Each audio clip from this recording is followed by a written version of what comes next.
Entreprise familiale solidement implantée à Joliette depuis plus de 40 ans, Liard Industries est un véritable chef de file dans la transformation métallique. Regroupant sous un même toit l'usinage, le soudage et l'assemblage mécanique, son équipe se spécialise dans la fabrication d'équipements industriels dans divers secteurs tels le bois, les pâtes et papiers, l'énergie et l'industrie minière. Aujourd'hui, j'ai le plaisir de rencontrer Isabelle Liard, copropriétaire à la tête d'une usine qui décidément n'a rien de conventionnel. Quand le courant passe, c'est maintenant. Hydro-Québec présente Quand le courant passe, la 3e saison des balados de la Chambre de commerce du Grand Joliet. Cet épisode est une collaboration de Promutuelle Assurance Lanaudière, Gazon Verquest, les Habitations Bordelot et Agence Marketing Vidéo Synopsis. Bonne écoute! Isabelle, bienvenue chez Synopsis. Merci. Écoute, l'an passé, on tournait à l'Alchimiste, on buvait de la bière. Cette année, on boit de l'eau. C'est correct. Et vu que c'est une agence de création vidéo, on va regarder des vidéos de chats. Est-ce que tu aimes les vidéos? T'aimes regarder des vidéos en ligne? Je regarde des Reels sur Instagram, comme les ados disent. Donc, oui, de ski. Puis là, dernièrement, Taylor Swift, parce que je suis allée voir Taylor Swift avec mes filles à Toronto. Donc, je regarde des petits Reels pour me rappeler l'événement. Ah, c'est un beau moment, j'imagine. Oui, vraiment. Très beau moment avec mes filles. Parce que là, tu as deux filles? J'ai 2 filles, 13 ans, 15 ans, puis j'ai un garçon de 17 ans. OK. Et tout ce beau monde-là habite? À Repentigny. À Repentigny, ouais. OK. Là, on va commencer du début, parce que là, on part tout de suite dans les vidéos de chats et de Taylor Swift. Mais là, explique-moi ce que vous fabriquez exactement chez Liard Industries. Oui, en fait, nous, on est sous-traitants dans le domaine de l'acier. On fait surtout des machines qui vont dans la transformation industrielle. Par exemple, on va faire des machines pour transformer le bois, soit pour réduire le bois en plus petits morceaux, ou on peut aussi travailler, on va faire des machines pour la transformation pour la nourriture animale, aussi pour dans l'énergie. On fait aussi des machines pour aider à transporter des billots de bois ou dans les alumineries. Donc, nous, dans le fond, on reçoit vraiment les plans des clients, puis on soumissionne un prix, puis après, on fabrique. Donc, c'est vraiment soudage, usinage, assemblage mécanique, peinture, puis après, on livre en chantier, donc chez le client de notre client. OK, donc c'est vraiment, là, exemple, un gros tapis roulant pour faire voyager. En fait, on ne fait pas d'équipement. Le seul équipement de manutention qu'on va faire, c'est les sections. Dans le fond, c'est pour des ponts roulants qu'on appelle. Ouais. Nous, on fait la section qui roule sur le rail, mais c'est des rails au sol. Donc, c'est pour des très, très gros ponts roulants là, pour dans l'industrie du bois puis des alumineries. Nous, on fait la section roulante sur les rails, comme un rail de chemin de fer, si on veut, là. Donc, on va faire la section au sol. Okay. C'est gros. On fait du moyen, grosse pièce. Donc, vous créez vos propres pièces? On ne les crée pas. Nous, on les fabrique. C'est notre client que lui a, dans le fond, c'est son produit à lui qui nous fait fabriquer, puis nous, on va livrer chez son client à lui, dans le fond. Donc, lui, il va nous faire fabriquer une machine qu'on va livrer en chantier qu'eux vont installer là-bas. Un produit qu'on fait beaucoup, c'est un alimentateur à copeaux. Donc, c'est pour l'industrie du bois. Donc, le bois va arriver sur un convoyeur, justement, il va tomber dans notre machine. Puis, la machine, elle va réduire, il y a des couteaux, puis il y a un rotor qu'on appelle, puis ça va réduire le bois en plus petits morceaux, mettons, ou ça va l'alimenter d'une façon différente pour arriver sur un autre convoyeur à une autre vitesse, mettons. Fait que nous, on fait cette machine-là. Habituellement, c'est des machines avec des éléments mécaniques. Donc, c'est ça, on va installer un moteur dessus, des choses comme ça. Et qui sont vos clients? Et ils viennent de où? Oui, nos clients, en fait, nous, on exporte à 70 % de notre chiffre d'affaires aux États-Unis. Donc, nos clients sont principalement américains. C'est des multinationales avec qui on fait affaire. Notre plus gros client, là, il est dans le Missouri, mais on ne livre pas au Missouri. On va livrer au Texas, en Californie. Des fois, on livre en Amérique du Sud. On a livré en Asie aussi. Parce que c'est le client des clients. C'est ça, exactement. Mais moi, dans le fond, mon client, il est américain. Puis OK. on a un peu de clients au Québec puis au Canada, mais c'est principalement aux États-Unis, notre chiffre d'affaires. Ouais. Là, notre ami Donald Trump, avant d'entrer en poste, nous disait, OK, là, il va y avoir une taxation de 25 là, Ouais. ça. Là, on est dedans, là, présentement. Ouais. Ça On vous n'est pas fait encore peur? dedans, Ben mais non, hier, il a dit des belles choses aux nouvelles. C'est toujours inquiétant. C'est sûr que ça crée toujours de l'incertitude. On a eu... C'est arrivé aussi dans son premier mandat, donc on ne sait pas exactement. On va espérer que nos gouvernements vont réussir à négocier pour un avantage, parce que c'est pas non plus avantageux pour les Américains, mais... On ne sait pas, c'est de l'incertitude, c'est sûr, surtout quand c'est principalement nos clients, là. Ouais. Mais avec les années, on a développé quand même une expertise. Ils ne viennent pas chez nous juste pour le prix, ils viennent chez nous pour notre expertise. Donc, on continue à miser aussi beaucoup sur ça avec nos clients. Revenons au tout début. Tu as fait tes études en génie mécanique. Est-ce que je me trompe? Oui, c'est ça, exact. OK. Comment a été ton parcours scolaire? Bien, en fait, c'est ça. Moi, j'ai un parcours scolaire quand même difficile. J'étais pas très bonne à l'école. OK. Puis, je pense que mon parcours scolaire a fait l'entrepreneur que je suis aujourd'hui, parce que il a fallu que je travaille très fort. Puis, quand j'étais en 6e année, mon professeur de 6e année m'avait dit que je ne réussirais pas à faire mon secondaire parce que je n'étais pas assez bonne à l'école. Oh wow. Oui, c'est un petit peu traumatisant quand tu as 13 ans. On le nommera pas? Non, c'est correct. Puis, mais mon père m'a toujours dit que c'est pas les notes qui fait que tu vas réussir dans la vie, c'est l'effort que tu mets puis la persévérance que tu mets dans ce que tu fais. Puis, Bien dit. oui, vraiment. Ouais. Puis je pense que ça a toujours guidé un peu mon parcours. Puis j'aimais l'école malgré que c'était difficile. Puis j'ai toujours aimé apprendre. Puis travailler fort ne me faisait pas peur. Donc, c'est ce qui a fait finalement que j'ai poursuivi. Fait que là, toi, tu commences ton secondaire avec une petite crainte parce que là, ton prof en 6e t'a dit « Ouais, tu passeras pas les 5 prochaines années de ta vie. » Comment tu passes cette étape-là? Bien, en fait, c'est ça. Je pense que si j'avais pas eu mon père en arrière de moi qui m'a comme encouragée puis dit « Vas-y, continue, t'es capable », bien, probablement que j'aurais peut-être abandonné. Mais tu sais, comme je te dis, j'aimais l'école. Fait que j'ai continué, j'ai fait mes sciences puis mes maths forts, même si j'avais 65, 70. Wow. Je suis rentrée au cégep en sciences nature parce que mon père, il m'a dit « Tu vas en sciences nature, ça rouvre plus de portes. » Fait que je suis allée en sciences nature. Puis, après ça... Sciences nature, ça, c'était toujours dans la Nodière. Oui, bien en fait, je suis venue à Joliette OK. En sciences nature parce que, bon, c'était plus facile d'entrer avec les notes que j'avais quand même. Donc, c'est ça, j'ai fait mon parcours en sciences nature. Ça a été vraiment difficile. OK. Et là, est-ce que tu sens que tu es un petit peu comme en arrière du groupe ou non? Tu sais, au niveau des notes, la moyenne générale? Oui, en fait, c'est que, tu sais, il est arrivé quand même un événement quand même tragique dans ma vie à ce moment-là. Là, j'ai perdu mon grand frère dans un accident. Fait que c'était comme en plus de ça un moment difficile de ma vie. Fait que non, j'étais en arrière pas mal, puis ça a été vraiment difficile. Puis j'avais décidé de prendre une année sabbatique après mon cégep. Je savais pas quoi faire. Tu sais, j'étais un petit peu mêlée à cette époque-là. Puis quand je suis arrivée à ma dernière session, à ma 4e session, dans le fond, j'avais un cours de mathématiques. Puis moi, j'aimais beaucoup les mathématiques quand même. J'aimais les cours de physique. Puis je réussissais quand même bien. C'est calcul 3, je me rappelle. Puis le prof m'avait dit tu vas faire quoi l'année prochaine? Je pense que je vais prendre une année. Je ne sais pas trop ce que je vais faire. J'avais abandonné 2 cours que je pensais faire à l'automne d'après. Fait que là, il m'avait dit tu devrais aller en sciences à l'université. Je pense que tu as du potentiel en sciences. Fait que c'était la première fois qu'il y avait un prof qui croyait en moi. Ah oui, ben oui. Fait que j'ai décidé, puis j'ai rencontré mon conjoint à ce moment-là aussi, avec le père de mes enfants et mon mari finalement. Puis lui, il s'en allait à l'université en génie. Donc là, je me suis dit, bon,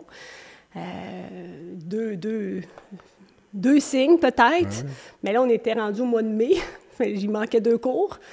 Puis il fallait que je voulais rentrer en septembre. Donc j'ai fait des cours d'été. Puis j'ai appliqué à Polytechnique parce qu'à l'époque, ils prenaient à peu près tout le monde. À Poly, on dit toujours c'est facile d'entrer, c'est difficile de rester. Puis ils m'ont accepté. Alors, je suis rentrée en génie mécanique en septembre. Ouais.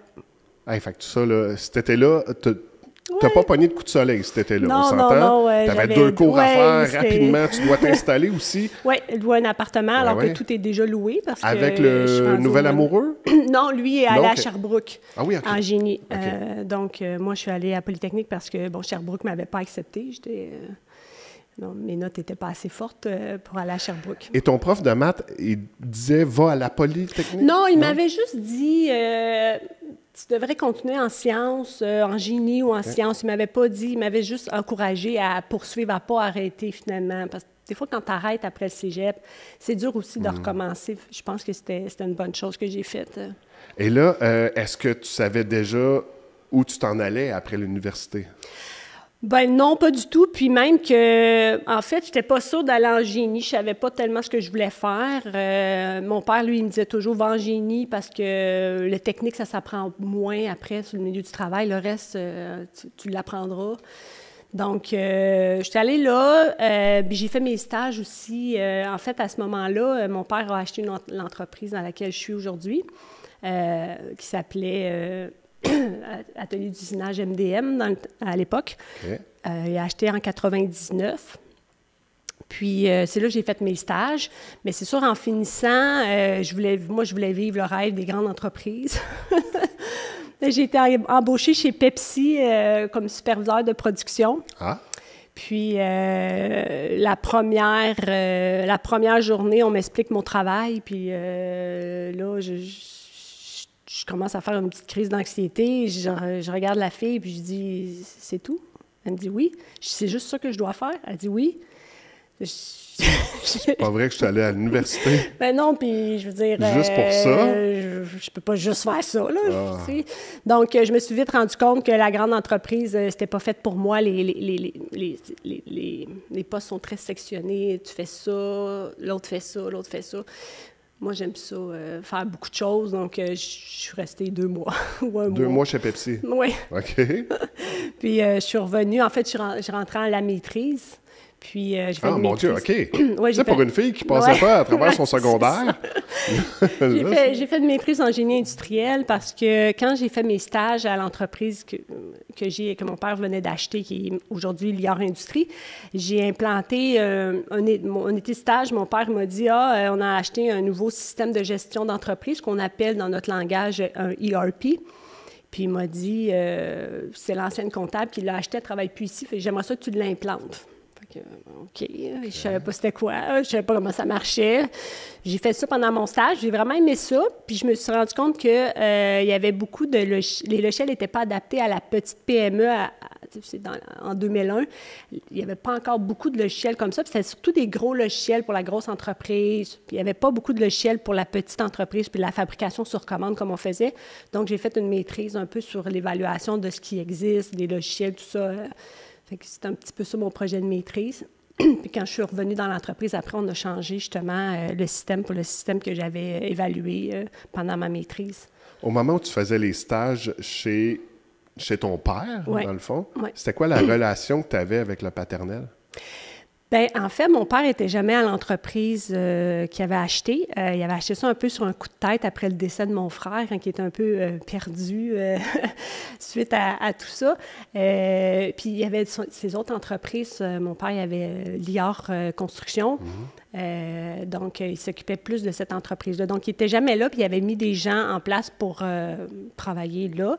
Donc, j'avais pas tant de contact avec lui. Puis, ça a tout le temps été un peu ça aussi. On n'a jamais beaucoup travaillé ensemble parce que, bon, on chicane si on travaille ensemble. Désolé, papa. Encore aujourd'hui?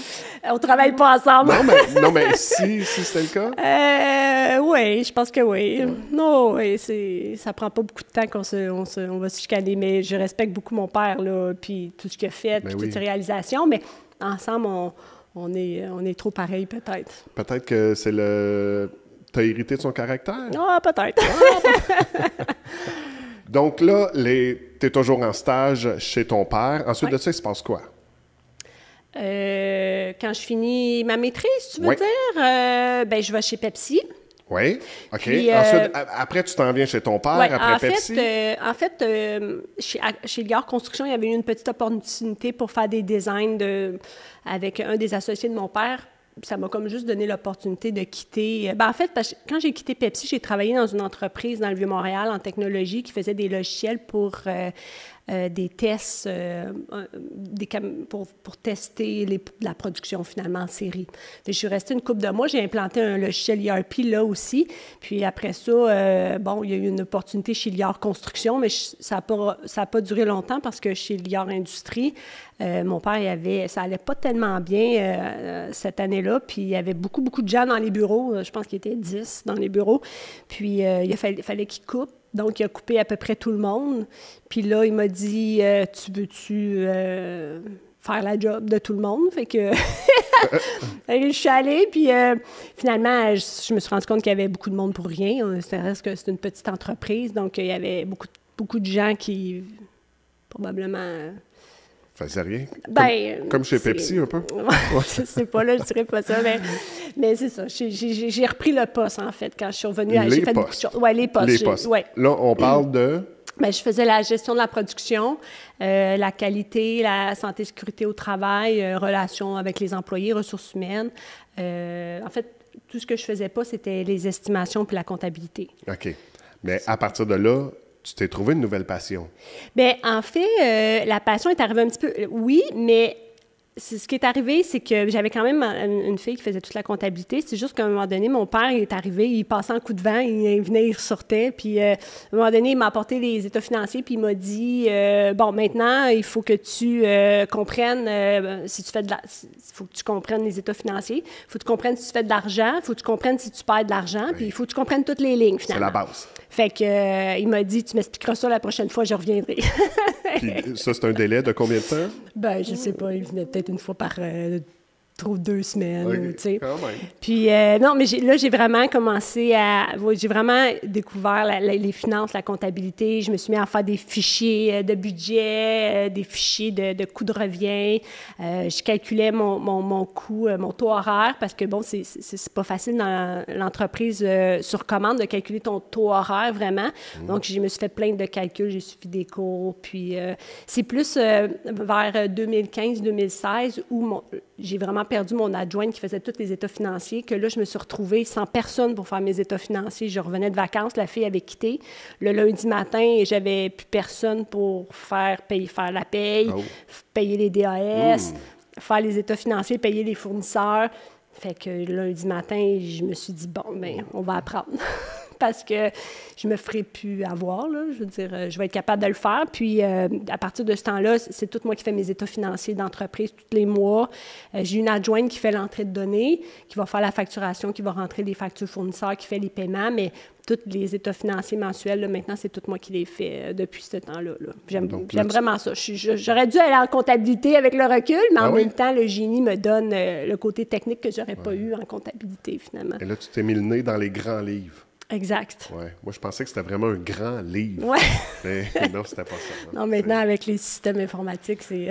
Parce qu'après ça, tu as dû retourner prendre des cours en comptabilité. Bien, c'est moi qui voulais, là. C'était pas une obligation, mais à un moment donné, je me disais, bon, pour mieux comprendre ce que je fais là, dans mon travail, j'ai toujours aimé ça apprendre. Ouais. Donc, j'ai dit, je vais suivre des cours à l'Université de Trois-Rivières. Je me suis inscrite au certificat en comptabilité. Et là, tu étais passé maître au niveau de l'université, donné. Donc, ça allait bien à ce moment-là. Tu as même eu, écoute, je l'ai ici, là, tu as eu 102 % à ton examen. Oui, bien Comment est-ce qu'on fait pour avoir 102 %? Bien, je sais pas, je me suis trouvée vraiment bonne, mais il y avait des points bonis, puis j'ai eu 100 pratiquement dans tous les examens. Wow. Donc, quand j'ai fait les points bonis, j'ai eu les points bonis. Donc, je trouvais ça très drôle parce que, bon, on voit vraiment la différence de quand on fait quelque chose, premièrement, qu'on aime, parce qu'on sait que souvent, le parcours scolaire, on a beaucoup de cours que, bon, tu sais, c'est pas pertinent, c'est pas dans nos intérêts.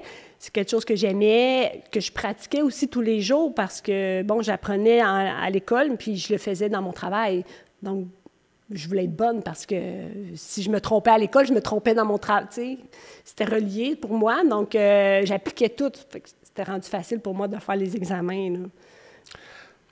Est-ce que ça t'a effleuré l'esprit de faire un screenshot de ton 102 % puis l'envoyer au prof de 6e année dans le temps? Non, mais en fait, une fois, je l'ai croisé au IGA, puis j'ai dit que j'étais en génie à Polytechnique en mécanique. Oh! Il a fait... Ça, c'était plus impressionnant, je pense, que mon 102 d'être allé en génie quand même. Je suis très fière d'avoir fait mon cours quand même. qu'est-ce que le comité du Centre d'excellence en fabrication métallique? Bien, en fait, le comité d'excellence en fabrication métallique, c'est un organisme qui a été démarré par des entrepreneurs de la région que mon père faisait partie à l'époque, parce que c'était au début des années 2000. Donc, mon père, il a parti ça avec différents entrepreneurs de la région dans l'acier, puis c'était...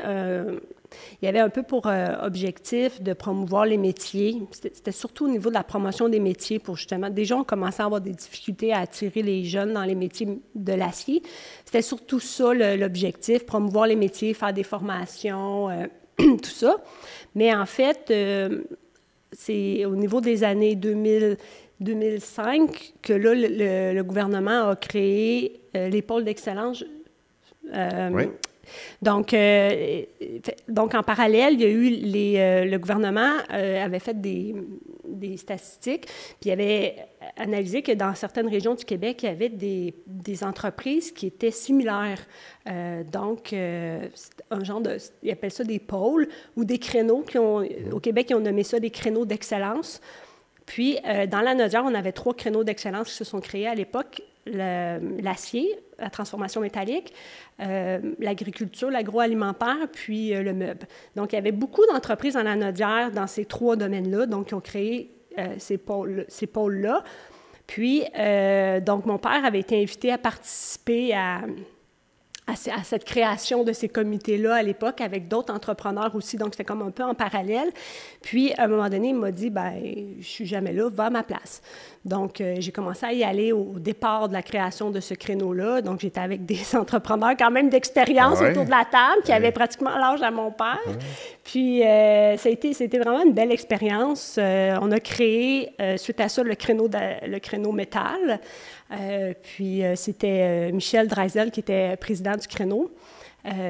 Puis c'est avec lui que depuis le début que j'étais sur les comités. Donc, c'était vraiment une belle expérience. Michel a toujours été super accueillant avec moi, à l'écoute. Il m'a respectée. Je me sentais écoutée par quelqu'un d'autre que mon père, finalement, tu sais. Il y avait quelqu'un d'autre que mon père qui trouvait que j'étais pas pire, tu sais. Donc, il y a eu ce créneau-là qui a été créé donc en parallèle. Puis au Centre d'excellence en fabrication métallique, c'est mon frère qui avait repris la présidence à la place de mon père. Donc, on était toutes les deux sur les comités métalliques, finalement, là, de la région.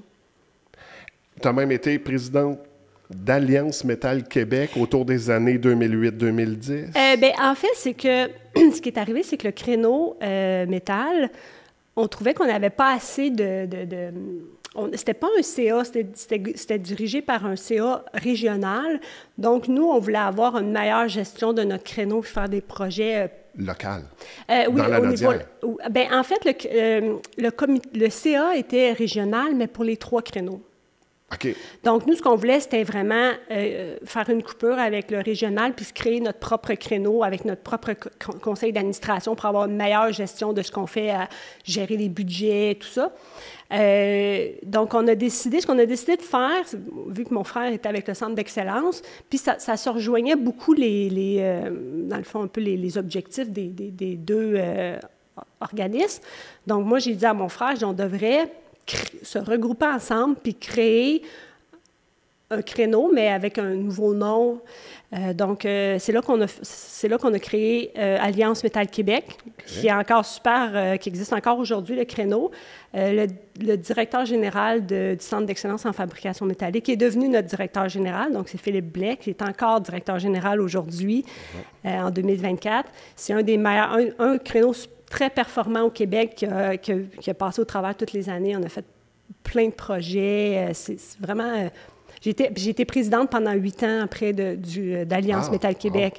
Donc, j'ai remplacé Michel à la présidence, puis on a fait un gros projet de promotion des métiers. C'est très fière de ce qu'on a fait. Là, tu es encore impliquée? Non, je ne suis plus sur le conseil depuis, je pense que j'ai quitté en 2017 ou 2018. Mon frère, après, il était sur le conseil d'administration, mais il n'était pas président. Il avait pris un peu ma relève, mais là présentement, on n'est pas sur le conseil, mais on participe tout le temps aux activités. Là. Je suis sur la table. Ils ont bâti une table de ressources humaines. Donc, une fois par mois, on se rencontre. Je participe continuellement aux activités du créneau encore aujourd'hui. On va parler de recrutement dans votre domaine. Oui. C'est pas évident. Vous vous êtes tourné vers l'embauche à l'international. Quel défi as-tu rencontré pour intégrer des talents de l'étranger pour venir s'installer dans ton équipe locale? C'est sûr que ça fait beaucoup de défis. C'est pas évident. On pense souvent que, bon, les entreprises, ils vont chercher la solution facile, ils vont chercher des travailleurs à l'international. C'est pas facile. Ça reste quand même des cultures différentes qu'il faut intégrer dans l'entreprise. Je trouve que ça s'est quand même, dans l'ensemble, bien passé. C'est sûr que la langue, ça reste un défi tout le temps quand on va recruter, si on ne recrute pas dans des pays qui sont francophones. Là. Nous, on est allés aux Philippines au début. C'est quand même difficile, la langue, même encore aujourd'hui. La langue est encore difficile pour eux. L'intégration avec la communauté n'est pas facile, ils se tiennent beaucoup ensemble. Donc ça, c'est un défi quand même qu'on vit, mais ça se passe quand même très bien. C'est des travailleurs qu'on ne pourrait pas se passer. Là. Ils font partie intégrante de notre entreprise. Puis, ils ont été quand même vraiment bien accueillis par nos travailleurs parce que ils savaient qu'on n'était pas capable, les gens qui étaient en place avant que les travailleurs arrivent, savaient qu'on n'était pas capable de recruter au Québec. Ils savaient qu'on avait besoin de support. Puis, les travailleurs sont bons, donc sont bien acceptés. Là, tu as combien de pourcentage d'étrangers? Bien, en pourcentage, je ne l'ai pas calculé en pourcentage, là, mais on en a 9 sur 25 à peu près travailleurs, puis on attend 4 Brésiliens. OK. Et c'est quoi quand tu vas... Parce que là, toi, tu te déplaces à l'étranger pour aller, aller les séduire un peu. Oui. Les séduire, oui, parce que... Mais... Moi, j'y vais beaucoup pour aussi comprendre la culture, rencontrer les gens, aller vers eux. Leur famille? Bien, pas le temps de leur famille, mais je trouve qu'on a une meilleure compréhension de qui ils sont. Ils viennent chez nous quand même, ils s'intègrent chez nous. Moi, j'aime aller dans leur pays, voir leur culture, voir comment ça se passe. Je trouve qu'on a une meilleure sensibilité un petit peu sur eux quand il y a, sur leur... Mais là-bas, c'est pas des entrevues que tu passes? Oui, on passe des entrevues. En fait, quand on est allé aux Philippines, c'était surtout... on est allé par nous-mêmes. Là. Ben, au début, on est allé avec une agence, ça n'a pas fonctionné. Les fois d'après, on est allé avec nous-mêmes, avec l'agence là-bas. On recrutait sans support au Québec, si on veut. Là. Donc, on allait juste là-bas par nous-mêmes. On faisait beaucoup de tests techniques, puis après ça, on les rencontrait en entrevue. Mais chaque pays, c'est différent parce que c'est des cultures différentes. Aux Philippines, on ne recrute pas pareil comme on va aller recruter au Maroc ou au Brésil.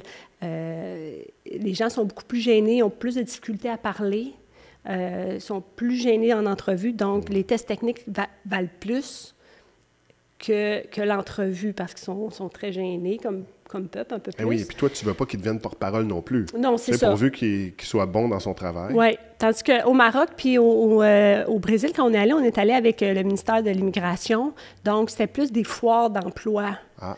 Donc, on a notre kiosque, puis ils passent un après l'autre, puis on les rencontre, puis on fait des entrevues, puis après ça, on fait des tests techniques, si on peut, là, parce que des fois, il n'y a pas toujours des centres disponibles, là.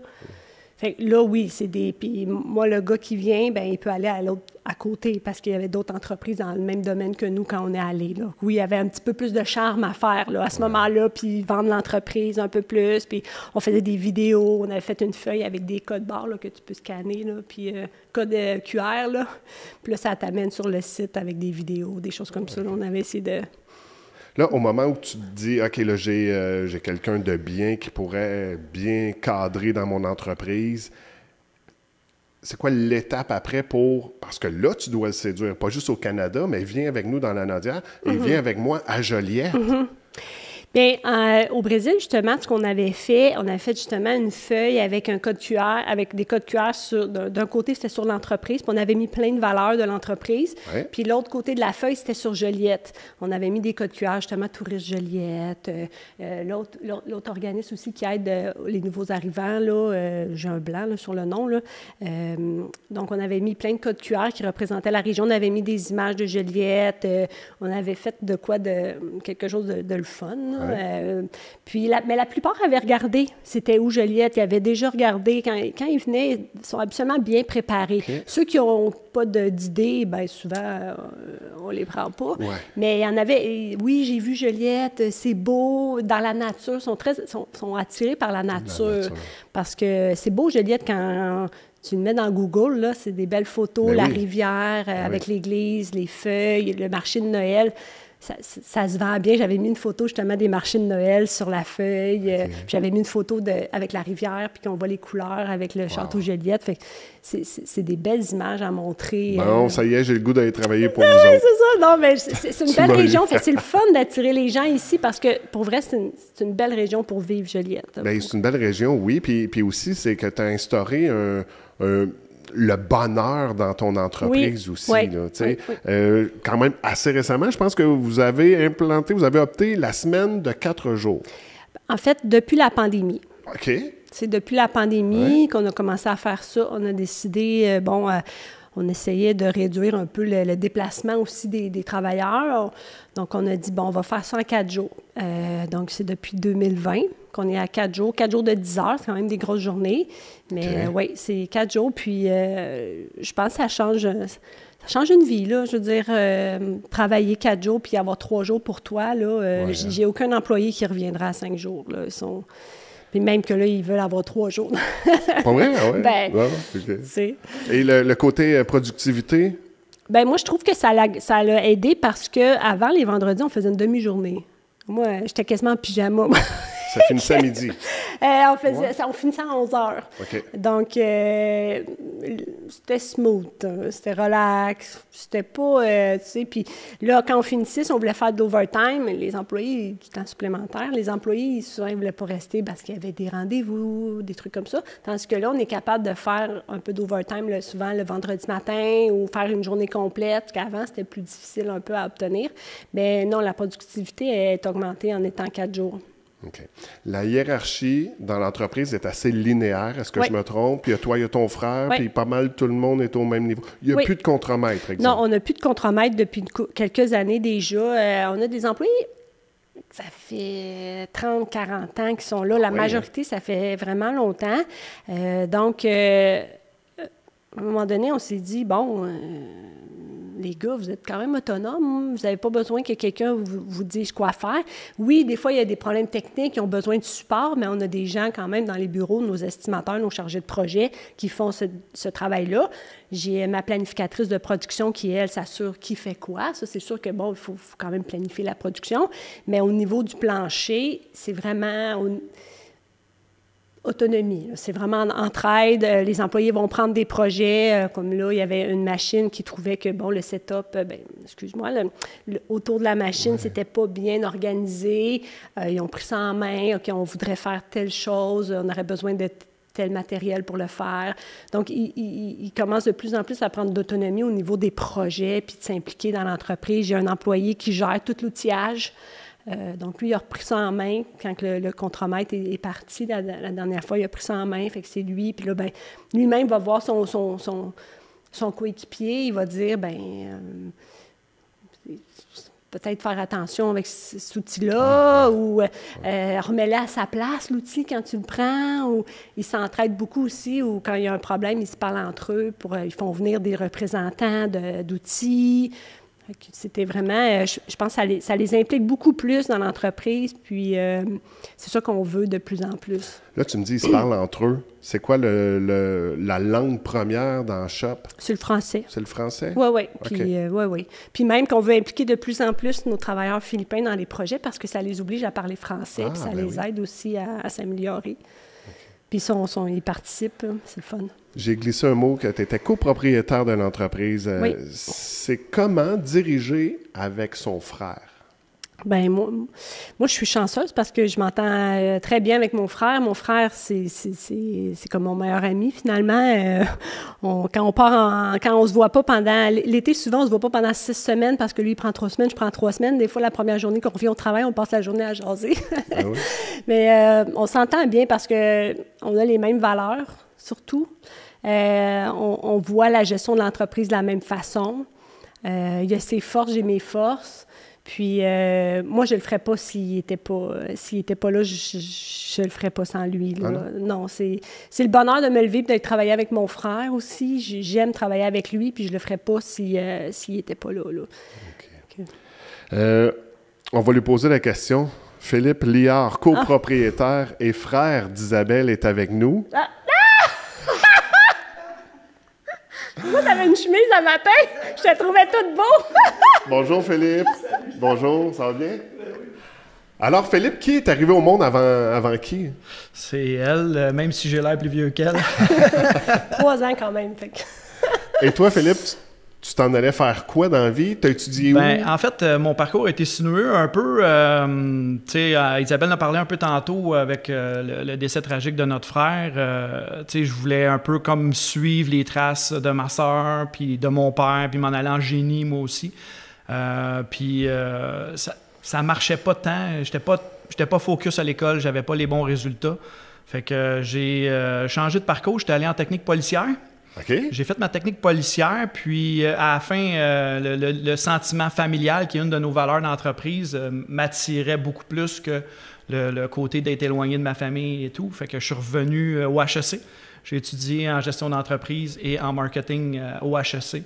Puis en sortant de là, je voulais vraiment travailler dans une entreprise de marketing. C'est une grande entreprise, moi aussi. Puis finalement, à un moment donné, mon père dit « Hey, j'aurais besoin de quelqu'un aux ventes, estimation chez Liard. J'aurais besoin de toi. Ça te tente dessus? » J'ai hésité un peu, puis finalement, j'ai dit « OK, go, je le fais. » Fait que, puis en même temps, je me rapprochais de ma sœur. On a quand même... on s'est rapproché beaucoup avec l'incident de mon frère. On est rendu...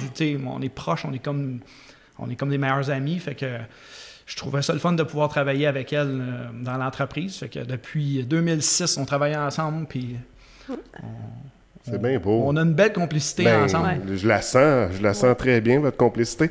Quelle est la plus grande qualité d'Isabelle en tant que partenaire d'affaires? Elle est très analytique, donc elle est capable d'aller dans le fond des détails pour s'assurer que l'action qu'on va prendre, la décision qu'on va prendre, ça va être la bonne décision pour l'entreprise. Puis, les valeurs qui sont écrites au mur sont pas juste des valeurs qu'on met au mur, elle les a en dedans d'elle. Moi, je les ai aussi. Fait qu'on les partage ensemble, puis ça... Les valeurs au mur, là, c'est vraiment dans la salle de conférence. Il y a inscrit qualité, honnêteté, respect, engagement et famille. Famille, exact. Fait que famille, c'est pas juste moi puis elle, c'est le sentiment qu'on a avec nos employés. Puis en fait, la famille va passer avant tout. Si l'employé doit quitter parce qu'il y a quoi que ce soit dans sa famille, mais jamais on va lui dire non, il faut que tu continues à travailler, on a une job rush, non, la famille va passer avant. Oui, c'est important ça.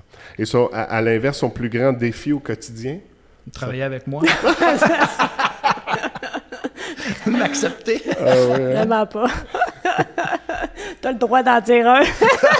Non, je pense que le défi, on le vit ensemble. C'est le défi présentement que c'est pas facile pour les entrepreneurs avec tout ce qui se passe dans le monde présentement avec les lois ou le recrutement, justement, on en a parlé, c'est difficile pour nous présentement. Les nouvelles règles qui sont mises en place, qu'est-ce qui se passe avec notre voisin du Sud, puis tout ce qui est les incertitudes qui sont à venir, c'est ça notre plus grand défi, son plus grand défi aussi présentement. Puis, aller de plus en plus vers l'automatisation, l'intelligence artificielle, il faut prendre ce chemin-là. C'est pas toujours facile, là. Dans le domaine qu'on est, on est très spécialisé dans la moyenne grosse pièce. C'est pas évident d'automatiser tout ça. Donc, c'est des défis qu'on vit aussi, là. Qu'est-ce que je peux vous souhaiter pour l'avenir, pour votre entreprise? Je dirais que la situation s'améliore un peu présentement avec toutes les lois, puis qu'on puisse continuer à avoir une bonne entente comme on a présentement. Continuer à être heureux et puis avoir du plaisir dans l'entreprise. 4 jours semaine. 3 jours semaine. 3 jours, c'est le but. Okay. C'est le but. Faut rêver grand. Pour tout le monde, pas juste nous deux. Philippe, merci beaucoup d'être passé faire une petite surprise à ta sœur. Très agréable. Merci beaucoup. Fait que je vous laisse. Merci. Merci. Donc, revenons à nos moutons. L'achat d'une machine à contrôle numérique, un CNC, a marqué un tournant pour vous. Oui. Peux-tu nous raconter un défi particulier lors de sa mise en service? Mais tout d'abord, c'est quoi exactement un CNC?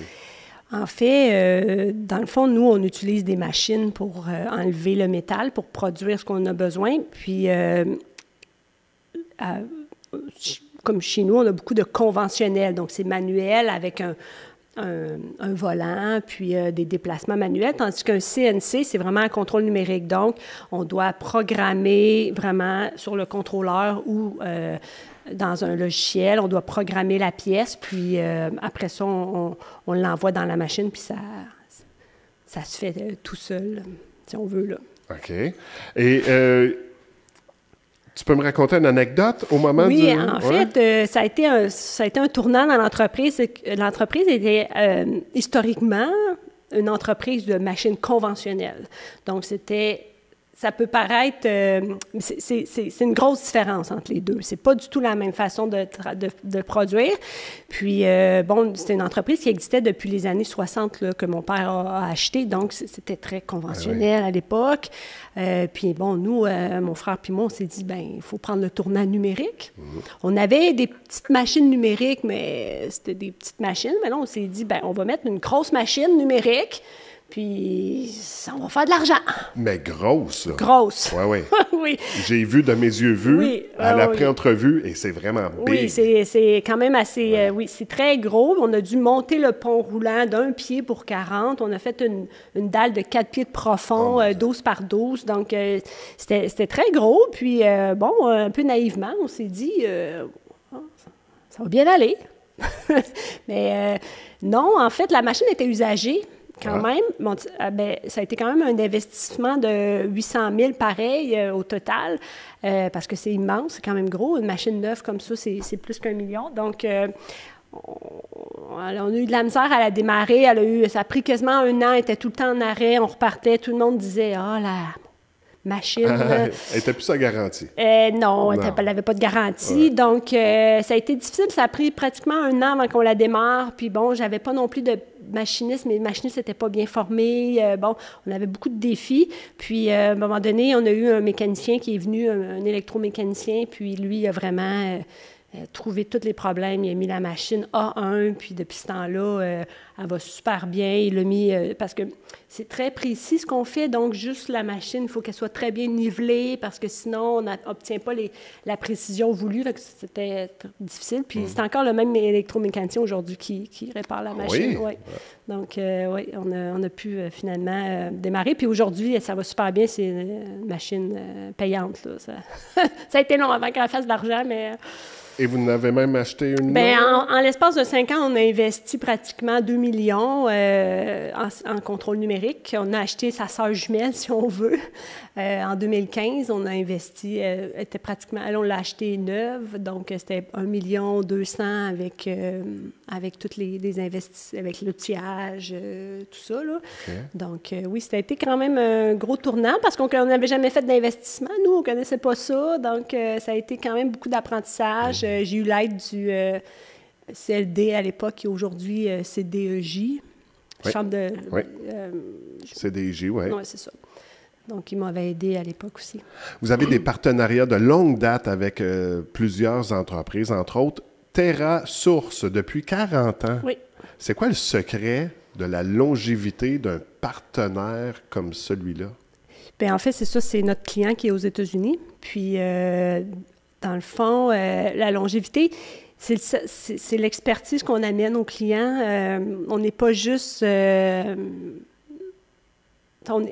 ils viennent, comme je disais tantôt, ils ne viennent pas chez nous pour le prix, ils viennent chez nous pour l'expertise qu'on donne, qu'on a. On connaît les produits pratiquement plus qu'eux, parce que justement, avec les années, on a fini par... Puis eux, souvent, les acheteurs ou les gens ont changé depuis 40 ans, mais nous, on est toujours restés là, donc on connaît pratiquement plus le produit qu'eux. Et souvent, ils nous demandent conseil sur le produit parce que, bon, on a développé des expertises qu'ils ne sont pas capables de trouver nécessairement facilement ailleurs, là. La communication, ça se fait en anglais? Oui, toujours. Avec eux? Oui. Ça va bien? Oui, ça va super bien quand même. Oui, c'est sûr que j'ai des employés qui parlent moins bien anglais, mais on se débrouille. C'est beaucoup à l'écrit, surtout. Donc, les courriels, c'est toujours plus facile un petit peu que quand on a besoin d'appeler. Là. Quand c'est des appels, là, c'est souvent Philippe ou moi qui va les faire. OK. Un grand défi en matière de fabrication? En fait, en matière de fabrication de ce qu'on fabrique dans l'usine, c'est sûr que, tu sais, la qualité, ça reste... on fabrique des pièces très, très précises, là, qui sont plus... la tolérance est plus mince qu'un cheveu. Puis c'est des grosses pièces. Donc, souvent, si l'employé, le machiniste se trompe, ben des fois, ça va coûter... La pièce est plus bonne, on doit l'acheter. Puis c'est 10 000 le matériel. Donc, ça, c'est des défis. Puis moi j'ai beaucoup d'admiration pour mes employés parce que ce qu'ils font, c'est difficile, c'est précis, ils ne peuvent pas se tromper. S'ils se trompent, ça coûte des dizaines de 10 000, 8 000 à l'entreprise. C'est quand même stressant, ils sont bons. Moi, je les admire. Tu en as parlé tantôt, vous fabriquez pour les clients de vos clients. Oui. Les délais de livraison ont un impact crucial. As-tu un exemple marquant où vous avez dû vraiment accélérer pour satisfaire un client? Oui, bien, en fait, ça arrive souvent. Ah oui? Oui, ça arrive souvent parce que, puisque nous, on livre souvent pour des arrêts de production chez les clients, qu'on dit en anglais « shutdown », donc c'est vraiment très critique. Puis, justement, l'été dernier, on avait un projet on fabriquait une pièce qui s'en allait en Amérique du Sud, puis c'était pour une centrale nucléaire. Donc, quand la centrale, elle arrête, ils ne veulent pas qu'elle arrête longtemps. Ça coûte très cher. Nous, on n'a pas de pénalité sur nos contrats, mais nos clients, ils en ont souvent. Ah. Donc, mais ils ne nous leur filent pas. Puis là, dans ce cas-ci, on avait pris vraiment du retard. Il y avait eu un problème de communication avec les dates. Puis, on est le lundi, puis le client, il dit, on n'est pas du tout avancé, proche de livrer. Puis le client, il dit, bien, lundi prochain, il faut que ça parte dans l'avion. On n'a pas le choix, parce que là, nous, on a des frais de X dans notre contrat, puis c'est une centrale nucléaire. Tout ça, on dit, mais c'est impossible, là. Puis mon gars qui travaillait sur le projet est en vacances, puis l'autre qui peut le faire ne connaît pas le projet. Puis c'est un nouveau prototype, c'est une nouvelle pièce, un nouveau qu'on n'avait jamais fait. Donc, nous, il faut vraiment tout développer la méthode. La première fois, c'est toujours plus compliqué que les fois d'après quand le projet revient. Puis c'est un nouveau projet pour ce client-là. Fait que lui, il disait, moi, si ça paraît pas bien pour mon nouveau produit que je livre pas à date. Ben ouais. Donc là, on était un petit peu embêtés. Puis là, dans le fond, comme je vous ai dit, les employés, l'engagement fait partie vraiment de nos valeurs. Les employés sont vraiment engagés dans l'entreprise. Puis ils ont repris ça en main, ils ont travaillé le vendredi, le samedi, le dimanche. J'ai mon chargé de projet qui a passé toutes les journées avec lui pour s'assurer que ça allait bien, que ça fitait. Puis le lundi, la pièce a été finie. Donc, oui, c'était vraiment...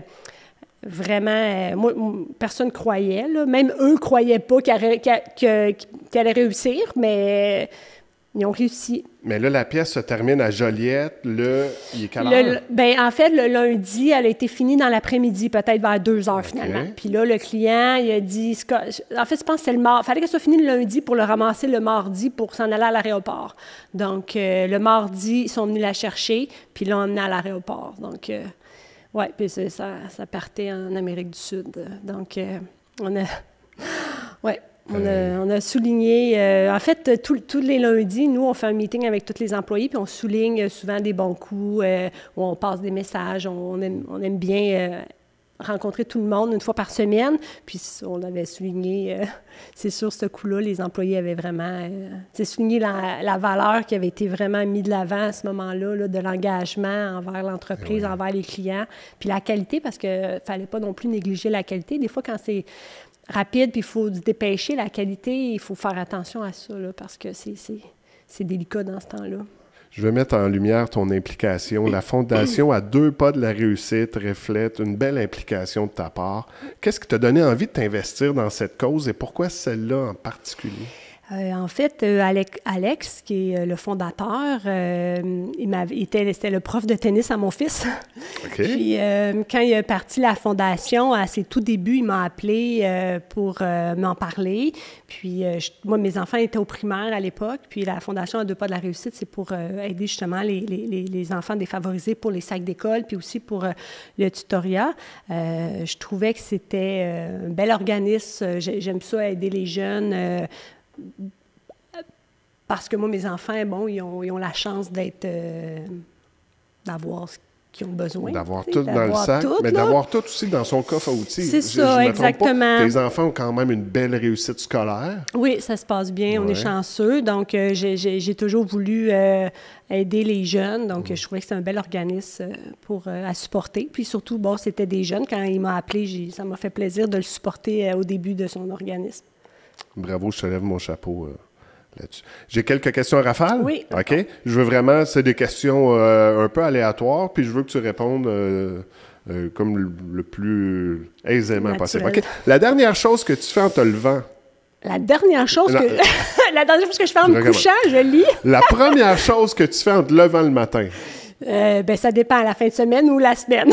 C'est pas pareil? Non. OK. La semaine, je me lève à 5 heures pour aller travailler, donc... Ah oui, c'est vrai, toi, tu as des journées de 10 heures. Oui, c'est ça. Donc, la semaine, je me lève, je me brosse les dents, je me peigne, puis je pars. OK. Et le week-end? Je prends mon café, puis je lis habituellement. Tu lis?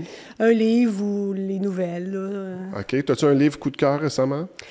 Coup de cœur récemment, j'ai bien aimé, j'ai lu Montréal-Nord puis Rivière-des-Prairies de Mariana Maza. Oui. J'ai bien aimé, j'ai bien aimé ces livres. La première personne que tu appelles quand tu as une bonne nouvelle à partager? Mon mari. Ton mari? Oui. Deuxième? Mes enfants. Troisième? Mon frère. Oui, voilà. OK. Mes parents, mon frère, mes parents. Cool. Ton plaisir coupable en dehors du travail, donc le week-end. Ton plaisir coupable. Coupable? Oui. Un verre de vin. OK. Plaisir coupable, c'est pas juste plaisir. Non, mais plaisir. Ce que j'aime faire les fins de semaine? Oui, mais qui peut être un peu... peut-être qu'il se dit pas dans un balado. Ah, j'en ai pas. OK. non, mais pour vrai... Non, mais OK, un plaisir, d'abord, enlevons le mot coupable, un plaisir du week-end. Du week-end. Lire, j'aime beaucoup lire. Ouais. Puis l'hiver, faire du ski. Oui, c'est vrai, vous faites du ski en famille. Oui, non, parce que mes enfants sont ados, ils ne skient pas en famille. Ça skie plus? Ça skie, mais pas avec leur mère. Oui, non, mais c'est ça, mais je veux dire, la famille pratique le sport. Oui. Je fais du ski de randonnée beaucoup, j'aime vraiment ça, là, avec les pots en dessous, là, puis on monte la montagne, j'aime beaucoup ça. OK, puis ça, tu pratiques ça du côté? À Saint-Côme. À Saint-Côme. Oui. Qu'est-ce que tu fais pour décompresser après une grosse semaine de 4 jours? Je vais à mon chalet. Oui. J'aime bien ça. Ça permet vraiment, ça coupe la semaine. C'est merveilleux. Ça change ma vie, le chalet. Et les gorgées sont meilleures au chalet. Oui, tout est meilleur au chalet. Hein? Ouais. Le meilleur conseil qu'on t'a donné? Écoute, j'ai pas dit meilleur conseil. Je sais pas, là. Écoute, j'en ai pas... Peut-être, va pas faire ton secondaire. Oui, c'est ça. En fait, peut-être, c'est mon père m'a toujours dit, travaille fort puis tu vas réussir. Oui, ça c'est bon. C'est bon. Salut le paternel. Oui. Alors, dernière question, Isabelle, vin rouge ou vin blanc? Ça dépend. L'été, le blanc, l'hiver au chalet, le rouge. Ah, t'es ambidex un peu là-dessus. On a une petite surprise pour toi. C'est une bouteille de vin de la part de chez Marcel Café Cavis au centre-ville de Joliette qui tenait à t'offrir un petit cadeau pour souligner ton passage dans le balado de la Chambre de commerce du Grand Joliette. Merci à Dominique Lachance-Lauzé qui m'accompagne, qui est avec moi pour faire la pré-entrevue. C'est un peu toute elle qui chapeaute tout ça. Merci en compagnie de Martin Fafard de chez Synopsis. Merci beaucoup, Dominique. Donc, tu joues un peu la rôle de Manon, comme à tout le monde en parle. Donc, Manon, qu'est-ce qu'on boit aujourd'hui? Alors, ce soir, nous buvons un vin d'Espagne, c'est le vin Flo. C'est un vin blanc et qui a été choisi spécialement pour toi parce que c'est un vin vif et scintillant. Donc, des saveurs de mûre, de melon, de pêche et un peu de sésame grillé. Mon Dieu, merci beaucoup. Merci. Merci, Manon. Isabelle, tu restes avec nous autres? Oui. Après la pause, le premier ministre. Oh. Non. J'ai des petites choses à discuter avec lui. T'aimerais ça? Merci beaucoup, Isabelle. Sincèrement, merci d'avoir participé. Ton histoire est vraiment inspirante. Merci de m'avoir invité. Vraiment. Puis bonne continuité à toi, à ton frère, à toute ton équipe. Merci. Ce balado est une création originale de la Chambre de commerce du Grand Joliette qui tient à remercier chaleureusement ses partenaires. Hydro-Québec, Promutuelle Assurance Lanaudière, Gazon Verkest, les Habitations Bordelot et Agence Marketing Vidéo Synopsis.